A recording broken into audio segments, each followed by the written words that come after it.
Pavasarį visoje Lietuvoje daugiau nei 100 švietimo įstaigų prasidėjo nacionalinis projektas Kuriame Respubliką. Į vietos grupelės susibūrę aktyvūs piliečiai imasi spręsti pasirinktą savo mokyklos, seniūnijos bendruomenės problemą, savivaldybės ar net viso regiono klausimą. Tikimasi, kad gyvi pavyzdžiai sudomins ir pasyvesnius piliečius, įtrauks juos ir leis gyvai patirti, jog veikiant bendrai įmanoma keisti mūsų visų aplinką. Rugsėjo 14 dieną Kėdainiuose susitiko 30 projekte Kuriame Respubliką dalyvaujančių savivaldybių kūrybinių laboratorijų vadovai, projekte vykdytų tyrimų ekspertai bei pilietinės visuomenės instituto atstovai.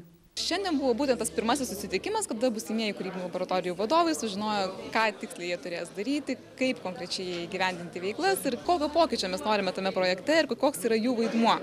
Paklausta, kodėl 30 savivaldybių ir kokią veiklą vykdys kūrybinės laboratorijos, pilietinės visuomenės instituto vadovė teigė.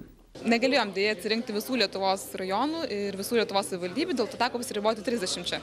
Tai būtent tų 30 pačių aktyviausių, kurios buvo irgi ten atrinktos pagal aktyvių mokyklų skaičių, aktyvių ir norinčių dalyvauti projekte mokyklų skaičių, pagal partnerių galimų, pagal galimų kūrybinių laboratorijų buveinės, atrinktos tos 30. Ir jose būtent bus įgyvendinami tie, vietos projektukai. Ką darys tos kūrybinės laboratorijos? Tai jos kuruos projektus įgyvendinamus savo savivaldybėje, vietos kūrybinio pilietinio veikimo projektus. Dabar tų projektų visoje Lietuvoje yra iš viso 120. Taigi krūvis tenka nemažas ir kūrybinės laboratorijos bus būtent tos pats svarbiausias taškas, toks projekto ambasadorės savivaldybėse, kurie, kuruos, padės organizuotis, ieškoti partnerių ir visapusiškai padės projekto dalyviams. Kėdainiuose vykęs renginys pirmasis toks, skirtas kūrybinių laboratorijų vadovams. Apie ką buvo kalbama ir ko mokyti naujieji vadovai? Pradėjom tokių pamatinių dalykų, kodėl atsirado reikmė šito projekto. Tokie sociologai pristato tyrimo rezultatus. Tai yra buvo aiškinamasi, kaip mokykloje yra suprantamas ir kaip praktiškai realizuojamas pilietinis aktyvumas.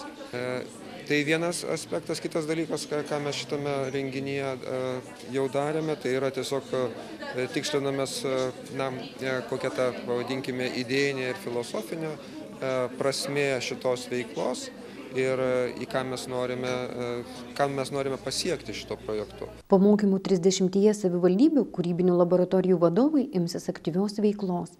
Šiuo metu jau vyksta aktyvus darbas su daugiau nei 100 švietimo įstaigų, kuriuose prasideda pirmosios iniciatyvos, formuojasi projektų grupės.